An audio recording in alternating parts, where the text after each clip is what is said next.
अस्सलाम वालेकुम viewers, property exchange के प्लेटफॉर्म से मैं हूं आपका होस्ट मोहम्मद सलीम। आज की इस वीडियो में मैं आपके साथ डिस्कस करूंगा कि बैरियटन कराची के अंदर कौन सी इन्वेस्टमेंट ऐसी है जो आपको फ़ायदा दे सकती है और कौन सी इन्वेस्टमेंट है जिनसे आपको बचना चाहिए, जिसमें आपको लॉस हो सकता है। तो वीडियो के अंत तक देखिएगा ताकि सारी डिटेल डिस्कशंस आपको समझ आ सकें। देखिए, अब बैरियटन या कोई भी प्राइवेट सोसाइटी है जब डेवलप्ड होती है, उसका इनिशियल फेज़ होता है, तो उसमें फाइल्स का एक ट्रेंड चलता है। फाइल्स मतलब फाइल्स वो एक ऐसी एक आप कह लें कि एक गोरख धंधा है कि जो डेवलपर जिससे पैसे बनाता है, लेकिन जो एंड यूज़र है उसका नुकसान होता है। उसके सालों पैसे जो हैं वो डेवलपर यूज़ करता है और फिर बाद में वो रिफ़ंड कर दिया, मर्ज कर दिया, या फिर कभी कोई कई सालों बाद कोई छोटी मोटी एडजस्टमेंट दे दी। ये स्टोरी सिर्फ बैरियटन की नहीं है, ये हर सोसाइटी की है जो फाइल्स बेचती है। बैरियटन हाईलाइट इस वजह से हो जाता है कि बैरियटन एक ब्रांड है, लेकिन अगर आप छोटे से छोटे डेवलपर को भी ले लेते हैं और छोटे से छोटे डेवलपर की भी स्टोरी ये है। मेरा बैकग्राउंड लाहौर से है। मैंने लाहौर में मैं 2009 से ये सोसाइटीज़ को देख रहा हूँ और 2020 में फिर मैं बैरियटन कराची शिफ्ट हुआ था। उससे पहले मैं बैरियटन लाहौर में था।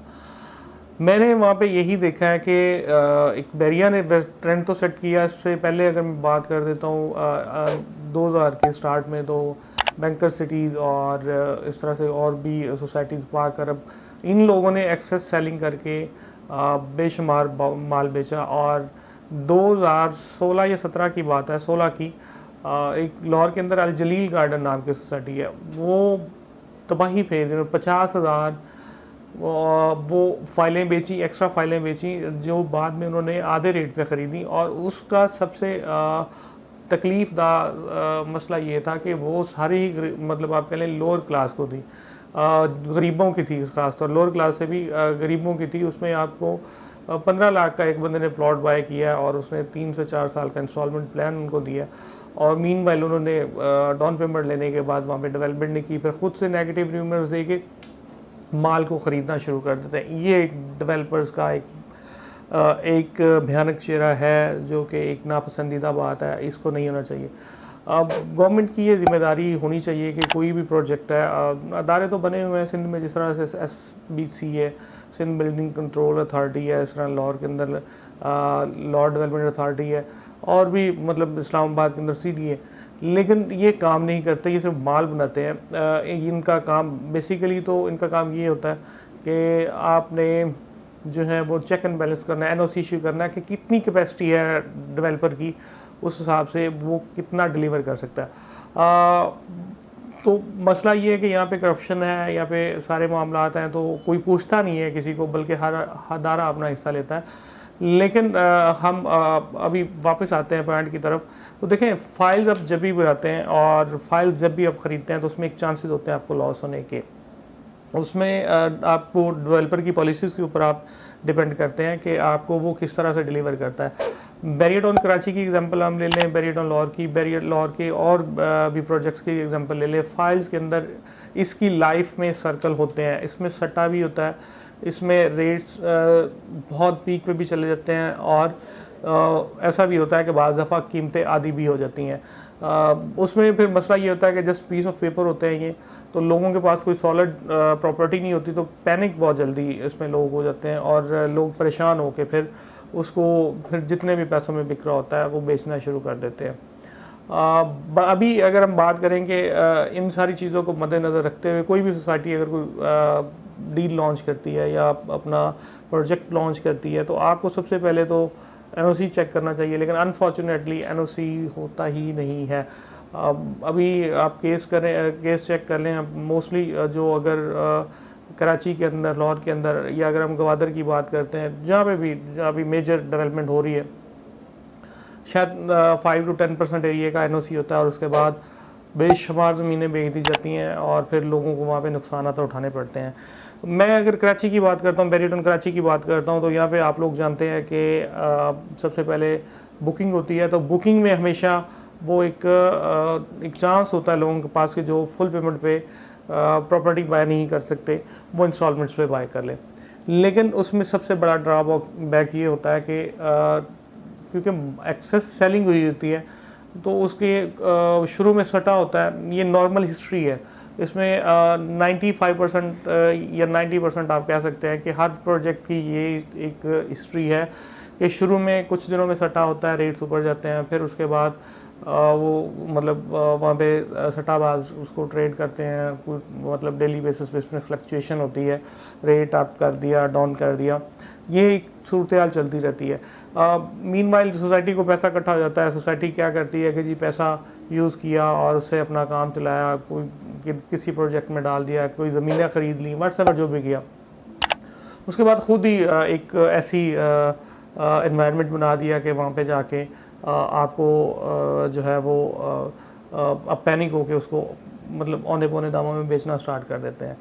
और बाकी इन सारे मामला से बचने के लिए आपको चाहिए ये कि आपने अगर पाकिस्तान में इन्वेस्टमेंट करनी है या प्रॉपर्टी ख़रीदनी है तो सबसे पहले तो उसका आपको एनओसी चेक करना होता है। लेकिन अनफॉर्चुनेटली एनओसी यहाँ पे ज़्यादातर सोसाइटीज़ के पास पूरा नहीं होता, तो उसके बाद फिर आपको डेवलपर को चेक करना होता है। डेवलपर अगर आपको ट्रस्टवर्दी लगता है in case of development, not selling की मैं बात नहीं करता, अगर डेवलपर आपको डेवलपमेंट में ट्रस्टवर्दी लगता है तो आप उसके सिर्फ ऑन ग्राउंड प्रोजेक्ट्स के अंदर हाथ डालें और वो आप ऐसी जो फाइल्स हैं या जो चीज़ एग्जिस्ट नहीं करती उससे अवॉइड किया करें, क्योंकि उसमें चांसेस होते हैं कि वहाँ पे आपको डिलीवरी नहीं मिले। हर स्टोरी का मैंने हर सोसाइटी की मैंने ये आपको स्टोरी बताई है, ये सिर्फ कुछ सिंपल केस ऐसा नहीं है। इवन के DHA लाहौर में भी अभी 8 से 10 साल पुराने लोग हैं, उनको पोजेशन नहीं मिला, लोग प्रोटेस्ट भी करते हैं, लेकिन वो DHA है तो वहाँ पे जाके मतलब आप कह लें कि उनको थोड़ा सा लोग प्रोटेस्ट उस हिसाब से लिमिटेड रह के करते हैं। तो प्राइवेट सेक्टर के ऊपर आपका जो प्रोटेस्ट होता है वो डेफिनेटली उसमें आप आज़ाद होते हैं, आप अपने हक़ के लिए निकलते हैं, लेकिन उसमें यह है कि आपका प्रोटेस्ट होता है और उसमें फिर कुछ मीडिएटर आते हैं और फिर उसके बाद मामला फिर वो रफा दफा हो जाता है और चीज़ें प्रोलॉन्ग हो जाती, पेंडिंग में चली जाती हैं। फाइल्स में अगर हम बात करेंगे, जिस तरह से अगर रिसेंट, मैं ज़्यादा पुरानी मिसाल नहीं लेता, अगर आप ये देखते हैं कि सेंट्रल पार्क जब लॉन्च हुआ तो या फिर अगर हम उसके बाद देखते हैं ग्रीन्स लॉन्च हुआ तो लोगों के पास ऑप्शंस थी कि 15 सीरीज़ के जो प्लॉट्स हैं ये वो 13-14 लाख रुपए या 15 लाख रुपए में यहाँ पे अवेलेबिलिटी हो जाती थी। अब ये सेंट्रल पार्क की लॉन्चिंग से लेके अभी तक जो है शायद पेमेंट तकरीबन 75 लाख का अपार्टमेंट था, तो इसकी आप कह लें कि 30 से 40 लाख इन बिटवीन पेमेंट जो है वो लोगों ने डिपॉजिट करवा दी होगी।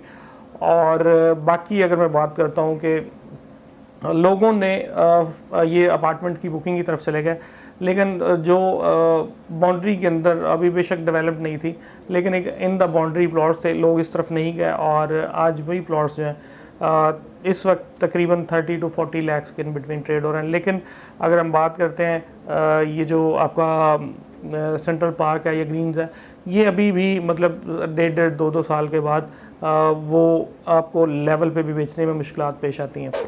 तो आप कोशिश किया करेंगे नॉन डेवलप्ड एरिया से या मतलब नॉन डेवलप्ड है लेकिन है बाउंड्री में, तो उसमें आप इन्वेस्टमेंट करें। लेकिन जो जस्ट फॉइल्स जिनकी एलोकेशन ही नहीं है, जिनका कोई पता ही नहीं है, उनसे आप अवॉइड किया करें। दूसरी बात यह है कि आपको किस किस्म की इन्वेस्टमेंट करनी चाहिए। आपको हमेशा ऑन ग्राउंड प्रॉपर्टी की इन्वेस्टमेंट करनी चाहिए जो रेडी हो, जहाँ पे आपके सामने को आंखों के सामने चीज़ हो।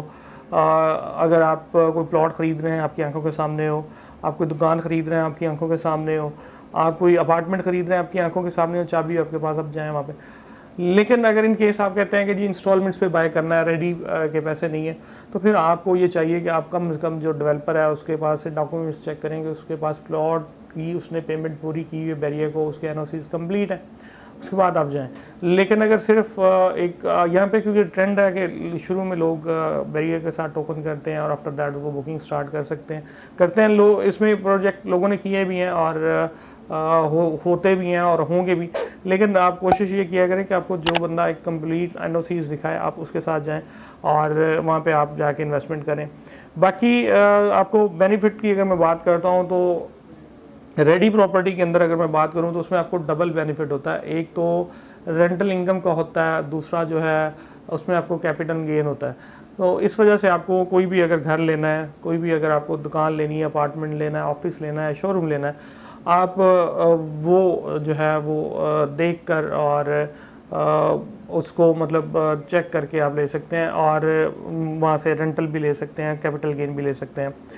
बाकी आपको अगर कोई नया प्रोजेक्ट आता है तो मैंने आपको वही बताया कि उसको आप मुताहत होकर वेरीफाई करने के बाद वहाँ पे ख़रीदें और अपनी इन्वेस्टमेंट्स को सेव करें।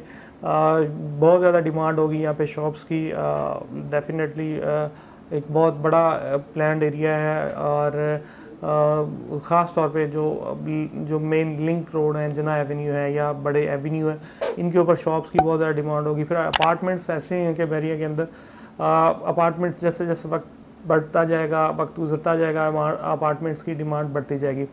राइट नो इस वक्त भी आप लोग जानते हैं कि अपार्टमेंट्स की डिमांड बहुत ज़्यादा है, लेकिन आने वाले वक्त में भी ये ट्रेंड ऐसे ही रहेगा। बाकी अगर आपने किसी भी किस्म की बैरियर टाउन कराची के हवाले से कोई इन्फॉर्मेशन लेनी है, कोई अपने बाइंग सेलिंग करनी है, कोई भी आपने अपना इन्वेस्टमेंट करनी है या आप कंस्ट्रक्शन के हवाले से कोई अपडेट लेना चाहते हो, आप हमारे स्क्रीन पर दिए नंबर पर कॉन्टैक्ट कर सकते हैं। इसी के साथ अपने होस्ट मोहम्मद सलीम को इजाज़त दें। अपना बहुत बहुत ख्याल रखिएगा। अल्लाह हाफ़िज़।